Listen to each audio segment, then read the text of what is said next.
to do it at home, being able to win the Lamar Hunt Trophy here and do it for the fans and everybody like that was awesome.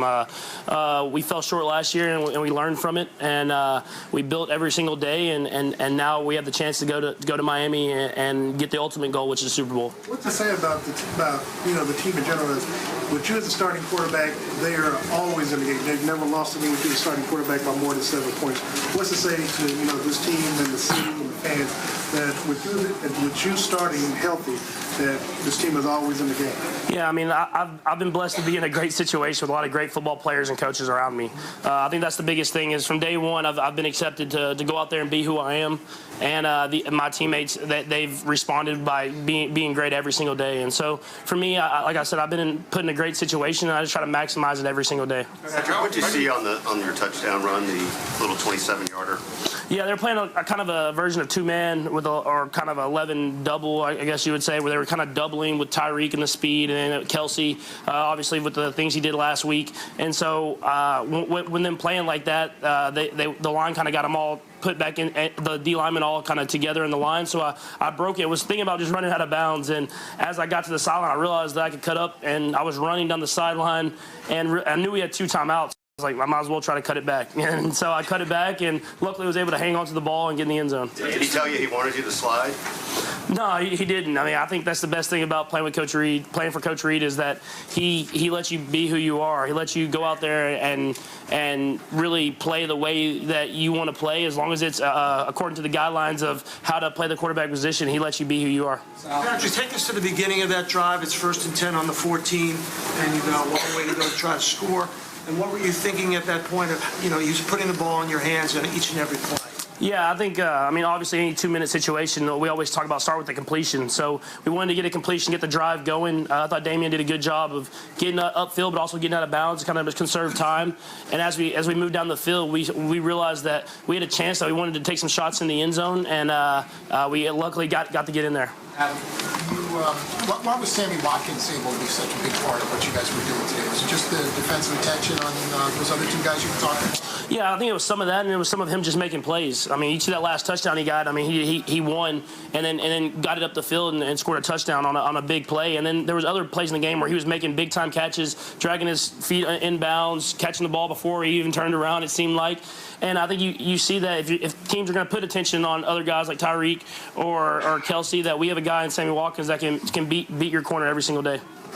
Patrick, could you just talk about what it means to have guys in this organization like Coach Reed, Spags, T-Sizzle, who have Super Bowl experience, to take you onto the game's biggest stage, where obviously the stakes are higher and the distractions are bigger? Yeah, I think it's huge. It honestly is. Not only with as many different things you have to do during the week, as far as being at certain places and doing other things that you don't usually have to do, and then being in the game and knowing that there's going to be adjustments made, that the halftime show's twice as long, and little stuff like that. That's huge, because you got guys that have been there, know how to go about it, and know how to have success with it.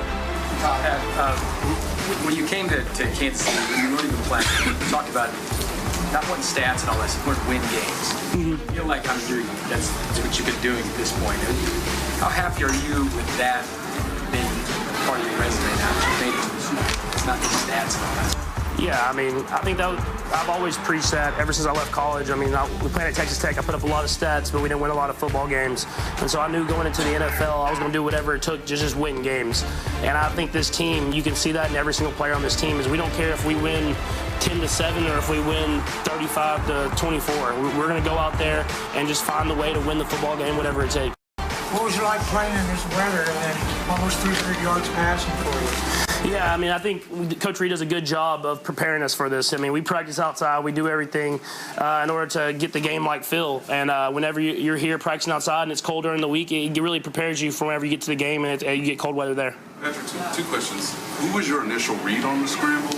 And how often have you thought about using the sideline to your advantage, where the defender may think, oh, he's going out of bounds, and then using that to your advantage?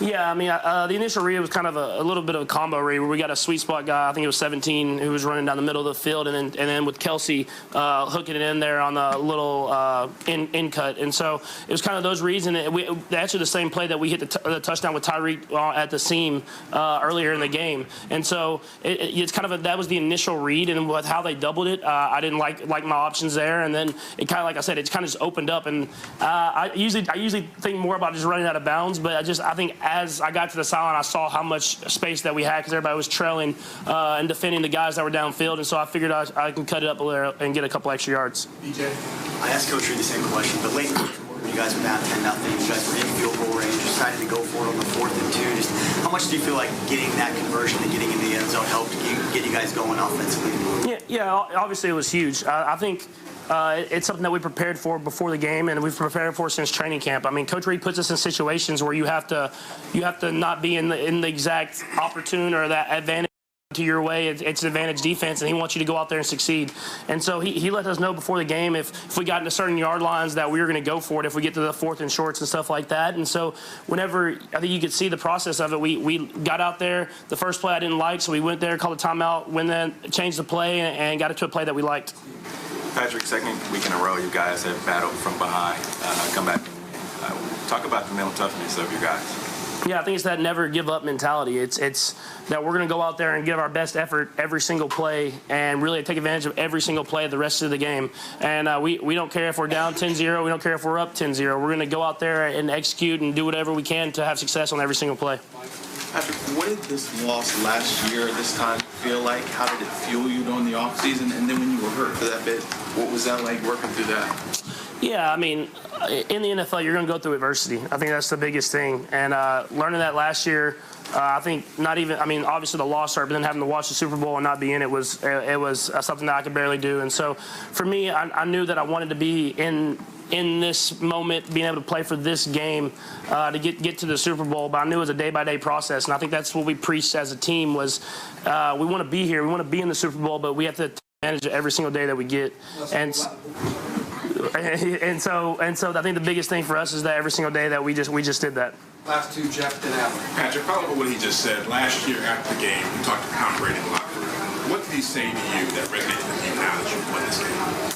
Yeah, I think the biggest thing that Tom said to me was just to stay with the process and keep being who I am, and that's something that's important as a guy who's had so much success every single year he's been in the NFL. Is that he goes out there every single day and he treats it like it's the most important day, and so that's something that I'll try to do for my entire career. Last one, Adam. Pat, you were the team's leading rusher again, not for the first time this year. Mm-hmm. What is that? You're running. What dimension does that add to the offense? Yeah, I think it kind of restricts some of the coverages that the defenses can play against us. I mean, obviously they want to get people back and cover some of the speed that we have and drop people out there. But if we can run the ball, if it's Damian running it or it's Darwin or whoever it is, or me running with my legs, it kind of restricts defenses from doubling those guys. And when those guys aren't doubled, they usually get open.